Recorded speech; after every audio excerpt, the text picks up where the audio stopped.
तो उत्तराखंड विधानसभा की कार्यवाही का आज दूसरा दिन है। सीधे आपको सत्र की कार्यवाही में लिए चलते हैं।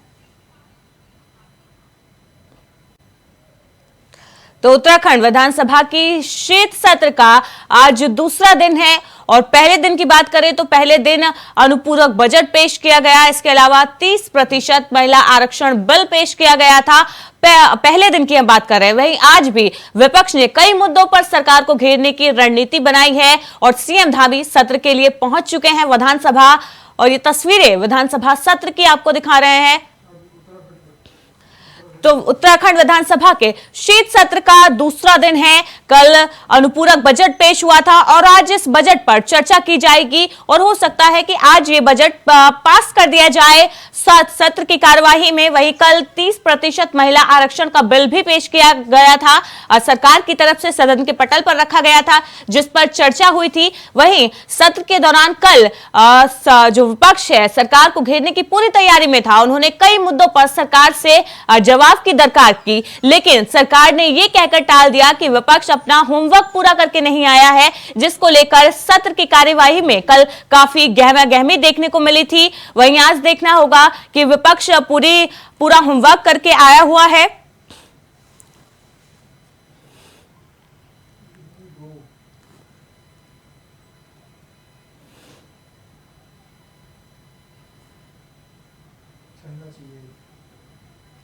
तो उत्तराखंड विधानसभा के शीत सत्र का आज दूसरा दिन है। सीएम धामी सत्र के लिए पहुंच चुके हैं और विधानसभा अध्यक्ष ऋतु खंडूरी सत्र में मौजूद है। कार्यवाही शुरू हो गई है सत्र की। विपक्ष के सभी दलों के नेता भी वहां पर मौजूद हैं। फिलहाल एक छोटे से ब्रेक के लिए रुकते हैं।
ब्रेक के बाद आपका स्वागत है। देवभूमि समाचार देख रहे हैं आप। मैं हूं आपके साथ पूजा झा और विधानसभा के शीतकालीन सत्र का दूसरा दिन है। आज विधानसभा अध्यक्ष की मौजूदगी में सदन की कार्यवाही जारी है। आज नियम 310 में विपक्ष मुद्दा उठा सकता है आपदा का सदन की कार्यवाही के दौरान। वहीं आपदा पर विपक्ष आज सदन में कार्य स्थगन का प्रस्ताव ला सकता है। वहीं आवास मंत्री भू संपदा नियामक प्राधिकरण बिल पेश करेंगे सदन के पटल पर। वहीं पहले दिन की बात करें तो कल सरकार की तरफ से अनुपूरक बजट पेश किया गया था। इसके अलावा 30% महिला आरक्षण बिल पेश किया गया था। पहले दिन धर्मांतरण कानून को लेकर भी संशोधन किया गया था। कल की ये तस्वीरें हैं जब विधायक जी साइकिल पर सवार होकर सदन की कार्यवाही के लिए पहुंचे थे और ये तस्वीरें चर्चा का विषय बनी थी। वहीं आज की बात करें तो सदन की कार्यवाही का दूसरा दिन है। सीएम धामी सत्र की कार्यवाही में मौजूद हैं। वो पहुंच चुके हैं सत्र में और कार्यवाही में मौजूद है। विधानसभा अध्यक्ष ऋतु खंडूरी की अध्यक्षता में नेतृत्व में सदन की कार्यवाही जारी है। इसी खबर पर अधिक जानकारी के लिए हमारे साथ अभय कैंतुरा लाइव है। अभय, विधानसभा का शीतकालीन सत्र शुरू हो गया है और कार्यवाही जारी है सदन की। क्या कुछ खास रहने वाला है आज सदन की कार्यवाही में? बिल्कुल, आज जैसे कि उम्मीद है विपक्षी विधायक बेरोजगारी के मुद्दे पर यहाँ पर बड़ा सवाल यहाँ पर उठाया जा सकता है। कार्यस्थगन प्रस्ताव लाने की तैयारी होगी। आपदा जैसे गंभीर विषयों पर नियम 310 के तहत विपक्ष की तरफ से इसे उठाने का काम यहाँ पर किया जाएगा। और जो महत्वपूर्ण विषय है वो यही है कि सरकार की तरफ से जो कल सदन के पटल पर जो अनुपूरक बजट रखा गया, उस बजट को पास कराने का काम सरकार की तरफ से यहाँ पर किया जाएगा। लेकिन अभी तक की कह सकते हैं कि जो सत्र शुरू होने के बाद की जो कार्रवाई रही है, जिसमें प्रश्नकाल बड़ा महत्वपूर्ण इस समय विधायकों का चल रहा है, तो जनहित के जो सवाल इस समय उठाए जा रहे हैं, उन सवालों पर विपक्षी विधायक सरकार के जो मंत्री हैं, मंत्रियों से सवाल जवाब यहाँ पर करते हुए नजर आ रहे हैं। अभी तक कह सकते हैं कि सदन के भीतर की स्थिति के तहत विपक्ष जो है सदन में आपदा का मुद्दा उठा सकता है। वहीं आपदा पर बताया जा रहा है कि विपक्ष सदन में कार्य स्थगन का प्रस्ताव भी पेश कर सकता है। इस बारे में क्या कुछ जानकारी है? नियम 310 के तहत विपक्ष की तरफ से दो बातें यहाँ पर कही जा रही है, जिसमें आपदा और बेरोजगारी बड़ा मुद्दा है और उस मुद्दे को उठाने का काम विपक्ष की तरफ से यहाँ पर करने का काम किया जा रहा है। सदन की कार्रवाई शुरू होते ही पूर्व नेता प्रतिपक्ष प्रीतम सिंह की तरफ से बेरोजगारी के मुद्दे को उठाने का काम यहाँ पर किया गया था और पीठ से मांग यहाँ पर की गई थी कि जो बेरोजगारी का मुद्दा, उस मुद्दे पर चर्चा कराने की मांग उनकी तरफ से की गई थी। नियम 58 के तहत पीठ ने इस मुद्दे को यहाँ पर स्वीकार किया और दोपहर बाद ये कह सकते हैं कि नियम 58 में अब इस मुद्दे को सुनने का काम पीठ की तरफ से किया जाएगा, जिसमें विपक्षी विधायक अपनी बात रखते हुए नजर आएंगे। क्योंकि बेरोजगारी बड़ा मुद्दा इस समय उत्तराखंड में बनकर नजर आ रहा है। जिस प्रकार से विभिन्न विभागों में भर्ती घोटाले हुए थे और उसके बाद भर्ती प्रक्रियाओं को निरस्त करने का काम सरकार की तरफ से किया गया था, तो ऐसे में जो बेरोजगारी का जो आंकड़ा था वो लगातार बढ़ता नजर आ रहा था। और एक आंकड़े के हिसाब से पूरे उत्तराखंड में देखें तो 8 लाख से ज्यादा बेरोजगार इस समय भी पंजीकृत नजर आ रहे हैं। और इन बेरोजगारों के लिए सरकार जो रोजगार की बात जो देने की बात करते हैं, उस पर सरकार किस स्तर पर काम कर रही है, उसका जानने का प्रयास विपक्ष की तरफ से यहाँ पर किया जाएगा। और ये कह सकते हैं कि आज सदन के भीतर और भी महत्वपूर्ण विषय यहाँ पर रखे जाने, जिसमें जो सदन के जो सरकार की तरफ से जो विधेयक सदन के पटल पर रखे गए। हम बात कर रहे हैं, विपक्ष कल भी कई मुद्दों पर सरकार की घेरने की तैयारी में था, जैसे UKSSC या विधानसभा भर्ती घोटाले का मामला हो, अंकिता भंडारी हत्याकांड हो, लेकिन कल इन सब मुद्दों पर चर्चा नहीं हो सकी। विपक्ष आज भी इन सभी मुद्दों को सत्र की कार्यवाही के दौरान जरूर उठाएगा। लेकिन क्या लग रहा है कि जैसे कल हंगामे की भेंट चढ़ गई थी सदन की कार्यवाही, आज भी कुछ ऐसा देखने को मिल सकता है या फिर चर्चा हो पाएगी? कहते हैं कि जो सदन की जो कार्रवाई चली है वो आराम से यहाँ पर गतिमान चल रही है। जो विपक्षी विधायक या सत्ता पक्ष के विधायक जो सवाल जवाब इस समय कर रहे हैं प्रश्नकाल के लिए, उस पर सत्ता पक्ष के मंत्री जवाब देते हुए नजर आ रहे हैं। लेकिन जो कमी अभी वो यही है कि मंत्रियों का जो कल का जो अधूरा होमवर्क था वो सरकार के लिए बड़ा चिंता का विषय था। और आज भी सदन के भीतर अभी तक ये कह सकते हैं कि जितने सवाल पूछे गए उन सभी का जवाब संसदीय कार्य मंत्री की तरफ से यहाँ पर दिया जा रहा है। संसदीय कार्य मंत्री ही कैबिनेट मंत्रियों के बचाव में यहाँ पर खड़े नजर आ रहे हैं। उनके पास पूरी जानकारी इस समय मौजूद है और वो हर सवाल का जवाब देते हुए नजर आ रहे हैं। लेकिन अभी भी सदन के भीतर ये कह सकते हैं कि प्रश्नकाल जैसे महत्वपूर्ण विषय यहाँ पर चल रहे हैं। प्रश्नकाल जो विधायकों से जुड़ा हुआ होता है, विधायकों के जो सवाल होते हैं उन सवालों पर जवाब तलब वहां पर किया जाता है। उसमें अभी भी सरकार के 4 मंत्री अपनी जगह पर मौजूद नहीं है, वो विधानसभा नहीं पहुंच पाए हैं, दूसरे कामों में व्यस्त है। और ऐसे में उन सभी मंत्रियों के जो जवाब, उन मंत्रियों से जुड़े हुए जो सवाल हैं उनके जवाब संसदीय कार्य मंत्री की तरफ से दिए जा रहे हैं। और नेता सदन मुख्यमंत्री पुष्कर सिंह धामी सदन के भीतर मौजूद इन चीजों को देख रहे हैं और उन्होंने जिस प्रकार से कल सभी विधायकों से आग्रह किया था, उन्हें शुभकामनाएं भी दी थी सत्र के लिए कि वो ज्यादा से उठाए उन सब जी। बहुत बहुत शुक्रिया अभय, आपकी आवाज हम तक नहीं पहुंच पा रही है इन सभी अपडेट्स के लिए। तो शीत सत्र के गरमाने के आज भी पूरे आसार हैं। पहले दिन अनुपूरक बजट पेश किया गया था सरकार की तरफ से और आज उम्मीद है कि इस अनुपूरक बजट पर चर्चा कर और इस बजट को आज पास करा दिया जाएगा। सत्र की कार्यवाही के दौरान सीएम धामी वहां पर मौजूद हैं, विधानसभा अध्यक्ष ऋतु खंडूरी की मौजूदगी में सत्र की कार्यवाही जारी है।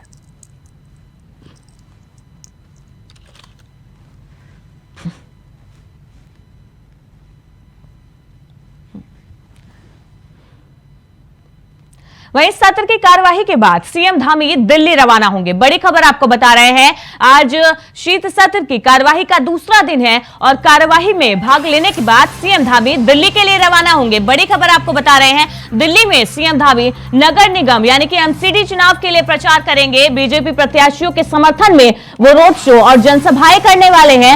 मार्केट रोड छावला से जेजे कॉलोनी तक रोड शो करने वाले हैं सीएम धामी। बीजेपी प्रत्याशियों के लिए बीजेपी प्रत्याशी रामनिवास गहलोत के पक्ष में सीएम धामी रोड शो करेंगे। वहीं 6 बजे शाम को 6 बजे प्रत्याशी अमित खड़कड़ी के पक्ष में जनसभा को संबोधित करेंगे सीएम धामी। बड़ी खबर आपको बता रहे हैं, सत्र की कार्यवाही के बाद सीएम धामी दिल्ली के लिए रवाना होंगे, जहां पर वो एमसीडी चुनाव के लिए बीजेपी प्रत्याशियों के पक्ष में जनसभा और रोड शो करने वाले हैं। मार्केट रोड छावला से जेजे कॉलोनी तक सीएम धामी रोड शो करने वाले हैं। 6 बजे के करीब प्रत्याशी अमित खड़कड़ी के पक्ष में सीएम धामी जनसभा को संबोधित करेंगे। इसके बाद 7 बजे बीजेपी प्रत्याशी सुमन डागर के पक्ष में जनसभा को संबोधित करेंगे सीएम धामी। वहीं शशि यादव के पक्ष में भी जनसभा को संबोधित करेंगे सीएम धामी। बड़ी खबर बता रहे हैं आपको, दिल्ली एमसीडी के चुनाव के रण में आज फिर सीएम धामी हुंकार भरने वाले हैं। बीजेपी प्रत्याशियों के पक्ष में जनसभा और रोड शो करने वाले हैं सीएम धामी और उनके पक्ष में जनता से वोट की अपील करेंगे। घर घर जाकर उनके लिए वोट मांगेंगे। इसी खबर पर अधिक जानकारी के लिए हमारे साथ सौरभ भाटिया जुड़ गए हैं। सौरभ, क्या जानकारी मिल रही है? सत्र की कार्यवाही के बाद सीएम धामी दिल्ली के लिए रवाना होंगे और आज फिर से एमसीडी चुनाव में बीजेपी प्रत्याशियों के पक्ष में रोड शो और जनसभाएं करने वाले हैं। बिल्कुल, देखिए मुख्यमंत्री पुष्कर सिंह धामी ठीक 2 बजे जो है यहाँ से जॉली ग्रांट के लिए प्रस्थान करेंगे, जहाँ पर जो है उनका कुछ समय जो है जॉली ग्रांट एयरपोर्ट पर ही जो है आरक्षित रखा गया है। 4 बजे मुख्यमंत्री पुष्कर सिंह धामी दिल्ली में एक जनसभा को जेजे कॉलोनी में जो संबोधित करेंगे। बकायदा जो है वहाँ पर पार्टी प्रत्याशी के पक्ष में मतदान की के बाद की अगर बात की जाए तो ठीक जो है 6 बजे जी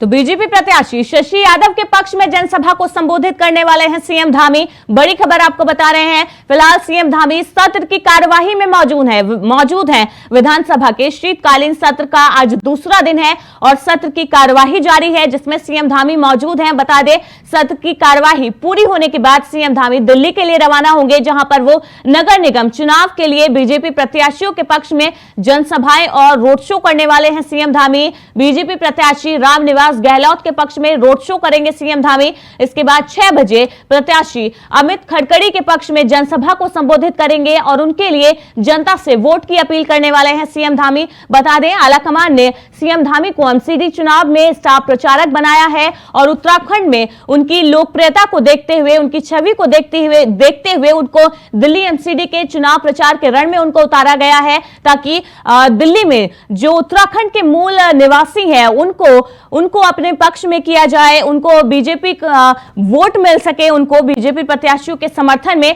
इसके लिए स्टार प्रचारक बनाया गया है उत्तराखंड के सीएम पुष्कर सिंह धामी को और इसी कड़ी में आज सीएम पुष्कर सिंह धामी दिल्ली एमसीडी चुनाव में प्रचार के लिए जाएंगे और जहां पर बीजेपी प्रत्याशियों के पक्ष में जनसभा को संबोधित करने वाले हैं। रोड शो भी करेंगे सीएम धामी। अमित खड़कड़ी के पक्ष में जनसभा को संबोधित करेंगे और उनके लिए वोट की अपील करेंगे और इसके बाद बीजेपी प्रत्याशी सुमन डागर के लिए भी जनसभा को संबोधित करने वाले हैं। शशि यादव के पक्ष में भी जनसभा को संबोधित करेंगे सीएम धामी। बड़ी खबर आपको बता रहे हैं, सत्र की कार्यवाही के बाद जो सीएम पुष्कर सिंह धामी है वो दिल्ली के लिए रवाना हो जाएंगे।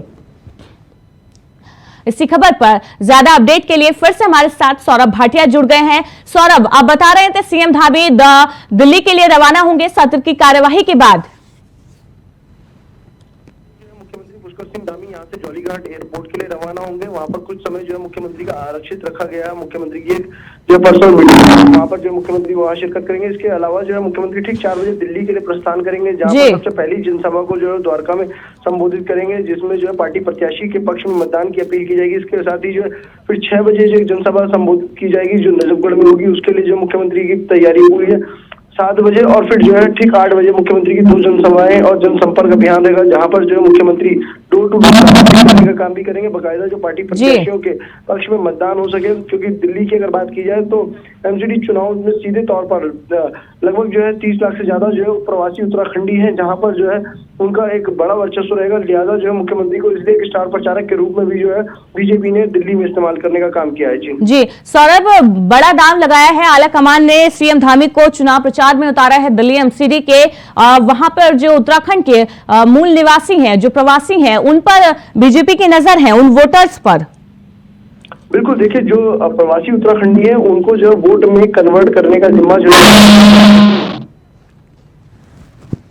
बहुत बहुत शुक्रिया सौरभ हमारे साथ जुड़ने के लिए, इन तमाम अपडेट्स के लिए आपका। तो सत्र की कार्यवाही के बाद पुष्कर सिंह धामी दिल्ली में रवाना हो जाएंगे, दिल्ली के लिए रवाना होंगे और दिल्ली नगर निगम चुनाव के लिए वो हुंकार भरने वाले हैं और बीजेपी प्रत्याशियों के समर्थन में जनसभाएं और रोड शो करने वाले हैं। मार्केट रोड छावला से जेजे कॉलोनी तक सीएम धामी रोड शो करेंगे। बीजेपी प्रत्याशी रामनिवास गहलोत के पक्ष में जनसभा को संबोधित करेंगे, साथ ही रोड शो करेंगे सीएम धामी। फिलहाल एक छोटे से ब्रेक के लिए रुकते हैं, जल्द लौटेंगे ब्रेक के बाद। ब्रेक के बाद आपका स्वागत है। खबरों की ओर रुख करते हैं। उत्तराखंड लेखपाल संघ के प्रदेश चुनाव के मद्देनजर प्रदेश अध्यक्ष पद के प्रत्याशी ताराचंद घिल्डियाल ने 7 कार्यों को गारंटी के साथ ही अपना दून का मैनिफेस्टो जारी कर दिया है। बता दें, उत्तराखंड लेखपाल संघ का 5वां अधिवेशन 2 और 3 दिसंबर को देहरादून में होने जा रहा है, जिसमें प्रदेश अध्यक्ष के प्रत्याशी ताराचंद घिल्डियाल ने प्रेस कॉन्फ्रेंस करते हुए 7 गारंटियों के साथ अपना मैनिफेस्टो जारी कर दिया है। तो लेखपाल संघ के अध्यक्ष ने अपना मैनिफेस्टो जारी कर दिया है। बता दें, लेखपाल संघ का 2 और 3 दिसंबर को 5वां अधिवेशन होगा, जिसके चलते ये मैनिफेस्टो जारी किया गया है। ताराचंद घिल्डियाल ने ये मैनिफेस्टो जारी किया गया है। बता दें, वो लेखपाल संघ के अध्यक्ष हैं और उन्होंने 7 कार्यों की गारंटी लेते हुए अपना जो दून का मैनिफेस्टो है उसको जारी किया गया है। बता दें, उत्तराखंड लेखपाल संघ के प्रदेश चुनाव के मद्देनजर प्रदेश अध्यक्ष पद के प्रत्याशी हैं ताराचंद घिल्डियाल, जिन्होंने 7 कार्यों को गारंटी के साथ करने के साथ ही अपना इन दावों को लेकर दून का अपना मैनिफेस्टो जारी किया है। उत्तराखंड लेखपाल संघ का 5वां महाधिवेशन जो कि 2 और 3 दिसंबर को देहरादून में प्रस्तावित है, तो इस चुनाव में मैं प्रदेश अध्यक्ष के पद का प्रत्याशी हूँ ताराचंद घिल्डियाल। तो आज हमने दून मैनिफेस्टो 2022 जो कि हमारा गारंटी पत्र है और हम 7 गारंटियों के साथ अपने लेखपाल साथियों के बीच में हैं। तो उन गारंटियों में जो विशेष रूप से है कि हमारे 5 वर्ष की सेवा कर चुके लेखपालों को रैंकर परीक्षा उनके लिए आयोजित करवाना हमारा बहुत महत्वपूर्ण हमारा लक्ष्य। उत्तराखंड में विधायक निधि से जीएसटी खत्म करने की मांग को लेकर विधानसभा में सत्ता और विपक्ष के विधायकों ने एकजुट होकर आवाज बुलंद की। विधायक निधि से जीएसटी को खत्म करने का अनुरोध करने के लिए विधायकों ने सीएम धामी से मुलाकात की और मुख्यमंत्री से इस पर जल्द से जल्द निर्णय लेने का आग्रह किया। इस दौरान वित्त मंत्री प्रेमचंद अग्रवाल ने कहा, इस पर विचार किया जाएगा, जीएसटी समाप्त की जाए या फिर विधायक निधि को बढ़ाया जाए। बता दें, प्रदेश में सभी 70 विधायकों को विधायक निधि के रूप में 3 करोड़ 75 लाख रुपए मिलते हैं। वहीं इस रकम पर 18% जीएसटी लगता है।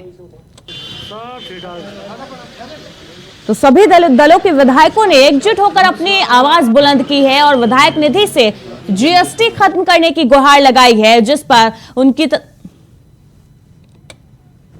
3 करोड़ 75 लाख रुपए प्रति विधायक को यहाँ मिलती है। उसमें आप जानते हैं कि जीएसटी उस पर लगती है 18%। तो कुछ हमारे माननीय विधायकों का ये कहना था कि 3 करोड़ 75 लाख में यदि 18% जीएसटी जाएगा तो लगभग 65-70 लाख रुपया जीएसटी में चला जाता है। तो हमारे माननीय विधायकों की मांग ये थी कि ये जीएसटी समाप्त किया जाना चाहिए ताकि 3 करोड़ 75 लाख रुपये पूरा उपयोग माननीय विधायकगण कर सकें। माननीय मुख्यमंत्री जी के सामने ये विषय आया है, बहुत गंभीरता से सरकार इसमें विचार कर रही है। माननीय मुख्यमंत्री जी ने आश्वस्त किया है कि उस पहलू पर भी विचार करेंगे, क्या उसे जीएसटी समाप्त कर सकते हैं क्या। देखिए, एक तो जो विधायक निधि है वो जीएसटी के दायरे में है और काफ़ी धनराशि जीएसटी के दायरे में होने की वजह से वो खर्च हो जाती है। और उसका लाभ स्थानीय जो हमारे विधानसभा क्षेत्र की जनता है उसका लाभ उनको नहीं मिल पाता है। एक हमने कहा कि विधायी नीति को जीएसटी से दायरे से बाहर रखा जाए और दूसरा विधायी नीति को बढ़ाया जाए। माननीय मुख्यमंत्री जी ने आश्वस्त किया है, कोई कांग्रेस के विधायकों की मांग नहीं है, सभी दलीय विधायकों के, भारतीय जनता पार्टी के माननीय विधायकों की भी यही मांग है। देवभूमि समाचार में फिलहाल इतना ही। लगातार खबरों के लिए देखते रहिए इंडिया वॉइस।